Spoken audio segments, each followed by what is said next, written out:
yourself or nobody else will. Believe in yourself or nobody else will. Believe in yourself or nobody else will.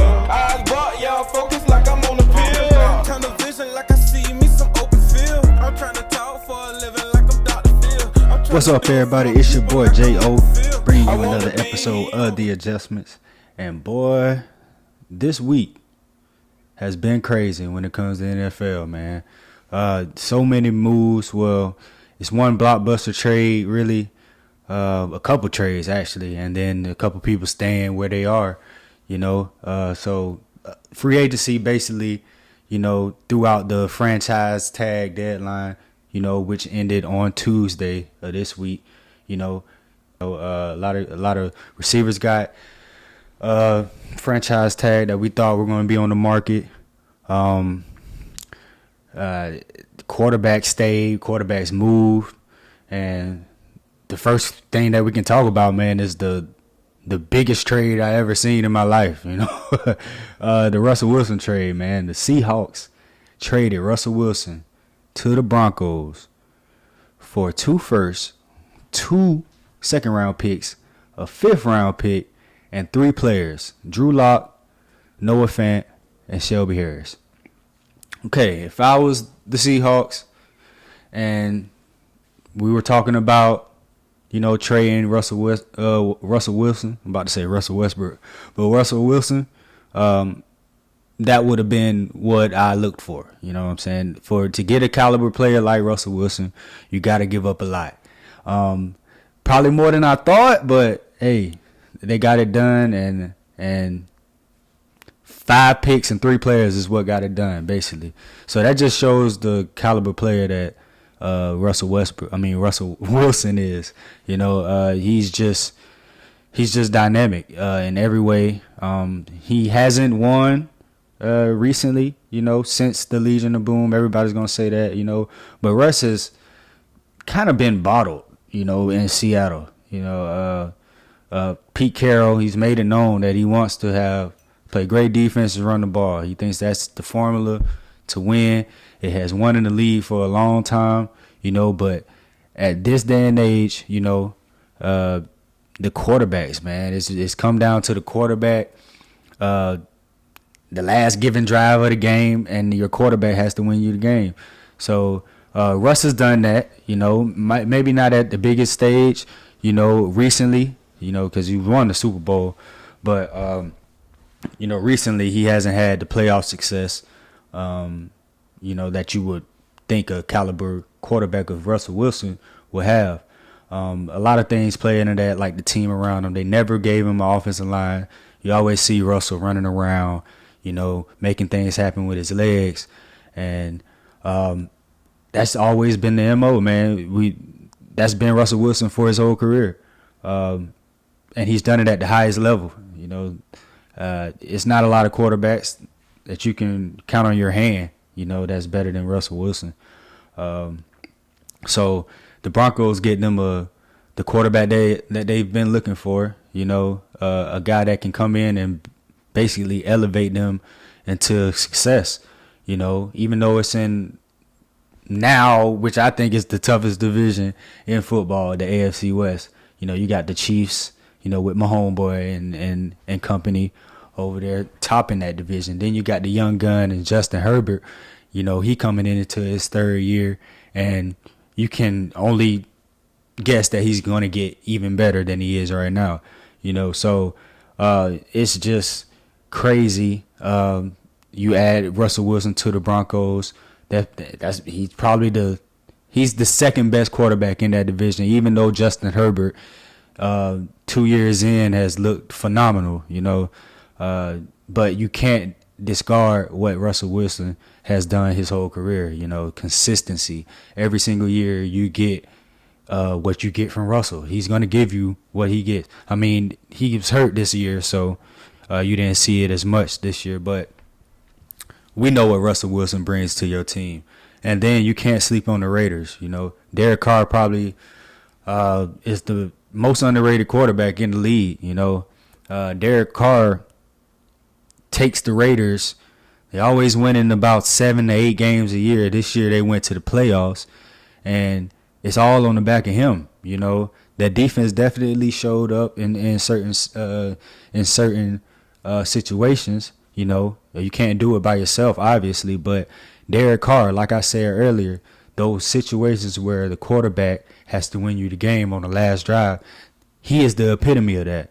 Derek Carr had so many late game winning drives last year, and just in his career, period. You know, he's probably at the top. He is at the top with comeback wins, you know. So you can't sleep on the Raiders, and you got to assume that they're going to try to add talent, you know, get Derek Carr some weapons at receiver, even though it's not a lot, you know, out there on the receiver market in the free agency, but maybe they can make some shape with some trades and stuff. But Russell going to the AFC West now makes it the tough division. And just think about the AFC, man. Let's just stop and think about the AFC. The quarterbacks that are in the AFC, man, you can just go top to bottom, and everybody damn near has a top-tier quarterback almost. Even if it's a young guy that is still finding his own in the league. The AFC has the quarterbacks, man. They have the quarterbacks. And I think it's all because of Mahomes. You can say it's because of Brady, but Brady has been out of the AFC for 2 years now. And all you see each year, teams making moves to get that top-tier quarterback in the AFC, you know. And I think it's because of Mahomes. Mahomes came in with the immediate success that he did with it, coming in with his first year playing, and won the MVP. Then the next year won the Super Bowl, man. That puts a lot of pressure on these young quarterbacks because they see the quarterback play that they have to match basically to win and get to the Super Bowl, bro. You got to get through Mahomes. He's still the guy that you got to get through, you know, him and the Chiefs, you know. So let's see how all this plays out. You know, free agency starts on Monday. The tampering window starts on Monday, and official free agency starts on Wednesday of next week. So it's probably going to be a lot of moves. You're probably going to see some more trades, you know, happening this week, you know, and over the weekend. And we just going to go into the free agency with a bang, man. And it's going to be exciting. We started it off crazy. And Russell Wilson probably, I mean, that's the biggest trade, but it's not even the only trade that happened this week. Carson Wentz is heading to the Washington Commanders. I don't know why I paused like that. I had to get it in my head. But Carson Wentz is the new quarterback for the Washington Commanders. It was a surprise. It probably surprised the whole league. I didn't think you know the Colts were going to move from Carson Wentz so quick. If you look at Carson Wentz numbers, if you're just looking from the numbers wise, he 27 touchdowns, 7 interceptions. But you can point out key situations throughout the season where, you know, Carson Wentz gave the game away because of his lack of care for the football. You know, that's his knock. Carson Wentz is very reckless with the football, man. He might shovel it to your defensive lineman. He might throw it off somebody's helmet. That's probably not his fault all the time, but still, he tries to do too much, you know, and that gets him in trouble. Definitely a lot. And the most recent blunder that he had was, you know, the last game of the season versus the Jacksonville Jaguars, and we knocked them out of the playoffs, man. So that's probably his biggest, latest blunder, you know, and you just can't do that when this is the game that you have to win to get into the playoffs, and you're going to be a dark horse contender in that playoff, because I don't think nobody wanted to see the Colts in the playoffs, man. The Colts had a great defense. They had the best running back in the league, Jonathan Taylor, running over everybody. And then, you know, Carson Wentz was, if he didn't turn over the ball, he was playing good. You know what I'm saying? All he was doing was play action and throwing off of it, you know. But I think the fit for Washington and Carson Wentz is, I think it's the same as, you know, the Colts, really. The Washington Commanders, they want to run the ball as well. And, you know, I think Carson Wentz can just come back in there, and do the same thing he was doing for the Colts. Got a better receiver. He's got a better receiver in Terry McLaurin than he had with the Colts. Michael Pittman's solid, but I would take Terry McLaurin over him any day, So maybe he walks into a situation where, him and Terry McLaurin get clicking immediately, and he finds him, a match, because he really hasn't had a number one receiver in his career. When he was started with the Philadelphia Eagles, he had Alshon maybe, but Alshon wasn't Alshon. Alshon was old. He wasn't doing what he did earlier in his career. His favorite target was probably Zach Ertz, really. And when he went to the Colts, Michael Pittman, I think he's becoming a number one. He's going into his third year, still learning. So he's getting better each year. But Terry McLaurin came in, killing the league since his rookie year, and he stamped it that he was a number one as soon as he stepped on the field. So maybe that helps Carson Wentz out. Antonio Gibson running the rock, add maybe another one, receiver. They got Curtis Samuel, who didn't play last year really too much because he was battling injuries. But it's cool, man. It's cool. I like the move for the Washington State sake, even though I like Taylor Heineke. I thought Taylor Heineke was okay. He's not going to put you over the hump. But I don't think Carson Wentz, he's better, but will he put you over the hump? I don't know. It's still yet to be seen, And this probably his last destination. If he doesn't have success, he probably won't be a starting quarterback in the league. But you never know, man. You never know. But we can move on along to Aaron Rodgers staying in the Packers land.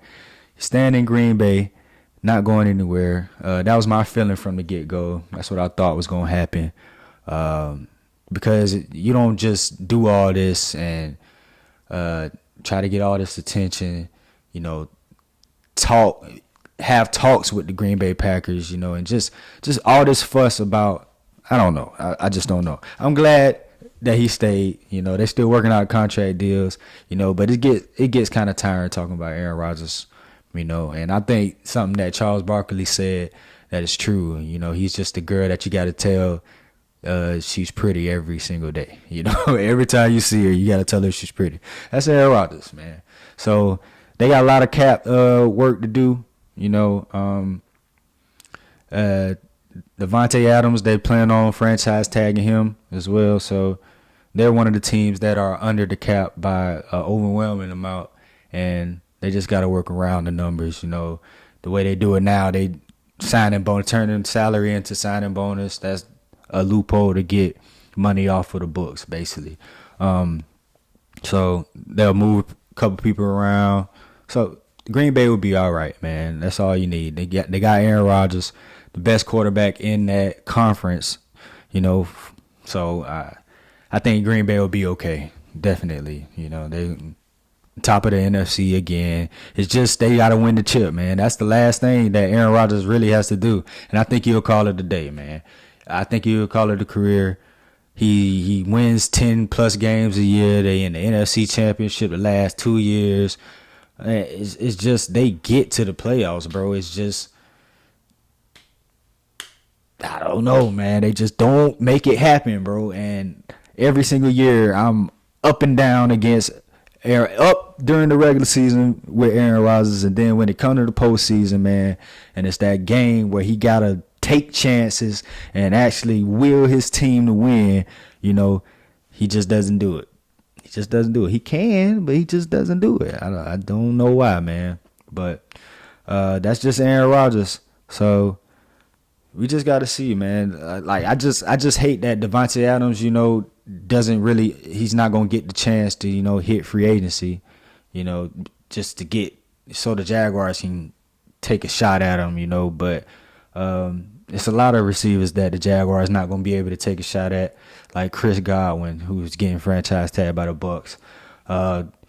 Mike Williams going back to the Chargers.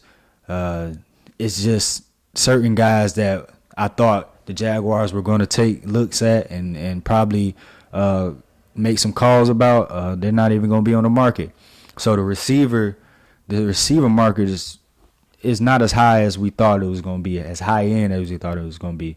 The best receiver probably is going to be Allen Robinson, and I wouldn't mind having Allen Robinson come back. You definitely need to take a shot at him, talk to him. I like Christian Kirk too as well. Christian Kirk really hasn't had as many opportunities as he would like with the Cardinals. You know, you got the dominant D-Hop over there, you know, and I think Christian Kirk, when I look up every time, you know, he's running down the field by himself, and the defender is always chasing him. So what that tells me, man, he knows how to get open downfield, and that's what we lacked last year, especially with DJ Chark being hurt as well.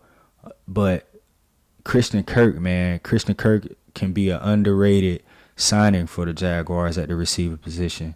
Not saying he can come in and be a number one, but he's definitely going to be a solid option for Trevor to have that is going to be hungry coming off of a contract. He's going to get good money, definitely going to get good money, but he's going to come off a contract and he's going to get more volume thrown his way, you know, and he can definitely get that volume from the Jaguars, and I think he can make plays. Route running, I think he can get better at route running with the short intermediate stuff, but the deep stuff, you know, what that's telling me, I'm just saying the double moves and stuff, just the deep routes he can run, you know, it's just, I think that's a valuable option. Him and A-Rob, you know, just to help our receiver room out. And also, are we going to bring back DJ Chark? You know, they didn't franchise tag him, so he's going to hit the market. Hopefully he just sees what teams are going to offer him, you know what I'm saying? And hopefully he comes back to the Jaguars and like, hey, this team offered me this. Can y'all do that? You know, it's about the number, man, because DJ has the potential. He has the potential to be great, you know, but we only seen it 1 year. 1 year, that's it. And this is going to be his fourth. So, personally, I wouldn't want to throw a big amount of money at him.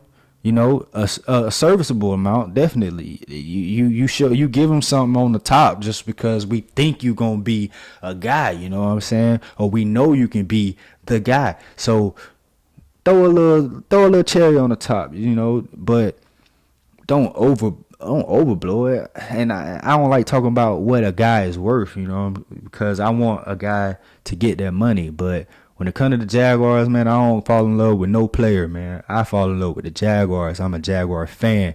Players change every single year. You know what I'm saying? That's why I don't buy jerseys, because players change every single year. So I'm a Jaguar fan. I don't fall in love with players.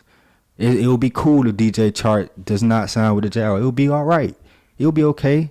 Guys come in every single year, and the receivers is a position where you can get production from anybody, you know what I'm saying?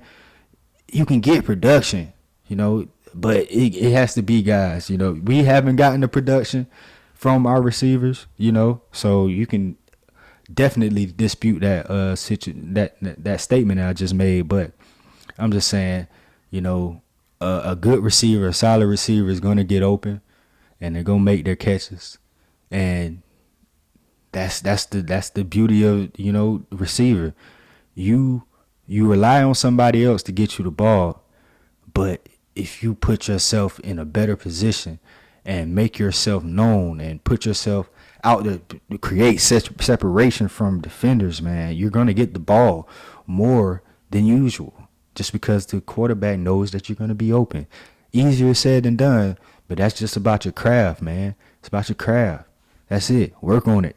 You know, so receiver is something that we need in free agency. And the move that shocked people basically in the Jaguars fan base was the franchise tagging of Cam Robinson. It didn't surprise me. The cap hit surprised me. You know, $16 million franchise tag tender, But, you know, I'm hoping that they can work out a long-term deal, you know. Not even long, you know, I'm hoping they can work out a more friendlier deal. Put a couple years on it and, you know, go from there and have Cam at left tackle. Or you can move him over to right tackle and bring up Marco Little, maybe put him on the line at guard or something, and you can still draft the tackle at number 1. Or you can keep Cam Robinson at left tackle, put Walker Little at right tackle, and then, you know, go in free agency and looking for guards and stuff, which I think they're already going to do, you know, because we're lacking in the guard area. You know, we're lacking in the offensive line area. We got to revamp it. But it's options. You know, we got young guys. Walker Little is a second-round draft pick from last year. I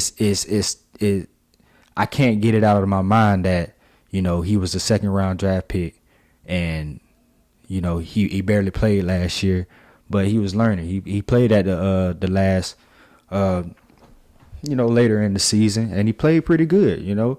So I think he has a lot of potential. I think he's going to be a good player, but you got to get him on the field. You got a lot of invested into him. He's a second-round pick, so that's the investment right there. He has to be on the field next year, you know. So maybe they put him at guard, but it's a lot of people saying, you know, we're not going to go tackle in the first pick. I mean, that's not necessarily true. We can still go there.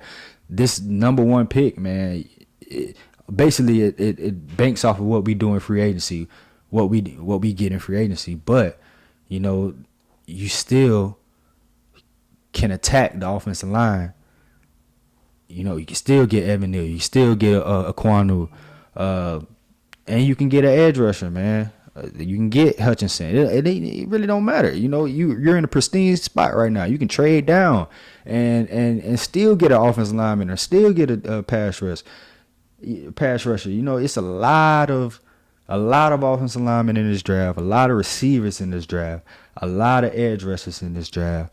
And personally, what I would like them to do, I think, will be a great, you know, switch up would be going Jordan Davis number 1, man. I'm not opposed to that because obviously him running that 4.7 made him the best player in the draft.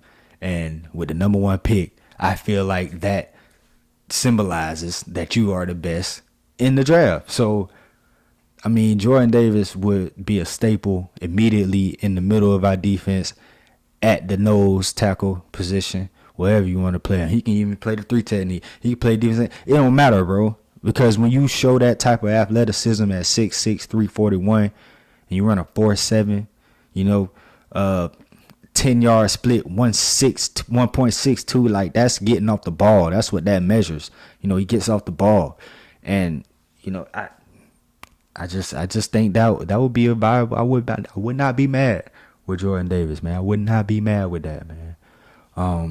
So it's a lot of options. You can't just pick and choose what the Jaguars are going to do. You can't say what they're going to do because there's a lot of things that got to fall into place, really. And it starts with free agency for sure. What do we get in free agency and who do they go at? An interesting piece that we could bring aboard and I think that would help the culture of the team and help out Miles Jack would be Bobby Wagner. Bobby Wagner in the middle of that defense, the wily vet, all-pro, perennial all-pro every single year, future Hall of Famer. You know what I'm saying? Him being there, having that big brother role and also still being one of the best linebackers in the league, you know, and helping out Miles Jack, you know, help him develop even more. Like, that would be a viable option. It ain't even got to be a long term. You can give him a 1-year deal, 2-year deal. You know, I just don't see why you wouldn't make that phone call. And another linebacker that just got released was Jordan Hicks from the Cardinals. He had probably his best year last year. That would be a great one. Hassan Reddick, you know, from the Carolina Panthers. 2 years in a row, double-digit sacks. That would be great on the other side of Josh Allen. You know what I'm saying? That would be a great pickup. You know, underrated pickup. You don't have to get the biggest names, you know, out there. You don't. You got to get the production from the guys. You got to get a guy that can come in and play the role that you want him to play. and it's perfect for the team, and he's gonna excel at it to the best of his ability. I think Hassan Reddick will come in there on the other side of Josh Allen at that left outside linebacker position, and he would just fit that perfectly because he played in Carolina, he played it in the Cardinals, in the Cardinal system, but they didn't use him as just strictly a pass rusher. If we can get him in here and use him strictly as a pass rusher, he can get us double-digit sacks, and it can take some. I don't even want to say take attention from Josh Allen, but it can give opportunity to Josh Allen to even get even more opportunities to get sacks. And then it unleashes Dwayne Smoot as well. We got a good little rotation of some pass rushers, That's what we need. We need competition throughout each position. We need better players throughout each position. And then that's how each year we will get better and get to our common goal, which is the Super Bowl, man. So it's a lot of things that have to fall into place, like I said, but I think it will. We got the right regime in here. Doug Peterson and Trent Baalke, they running the show right now, and I'm confident in them boys, man. I'm confident in Doug Peterson. I'm confident. He's done it. I keep saying it, bro. He got the ring, man. But that's gonna do it. Lot more football news. Follow me on Facebook. You get it all over there. Justin Osborne. I keep with the updates and stuff. Snap screenshots of Adam Schefter and Rappaport, all of them, man. I stay up to date. But it's gonna be a crazy week, man. The end of this week and next week, man. It gets crazy for the NFL. Baseball is back too. MLB and the MLBPA, they agreed on a deal. You know what I'm saying? So we're going to be seeing baseball as well. MLB baseball, college baseball is going crazy. A lot of upsets, a lot of teams that shouldn't be losing. A lot of teams winning that shouldn't be winning. That's just the game of baseball. That's how it go. And that's why I'm back into it, man. But it's your boy J.O. That's the Adjustment Show. Like and subscribe. Tell somebody about it. Comment in the comment section who you think, is going to be, just a good team next year. Just comment anything in there, man. I'll holler.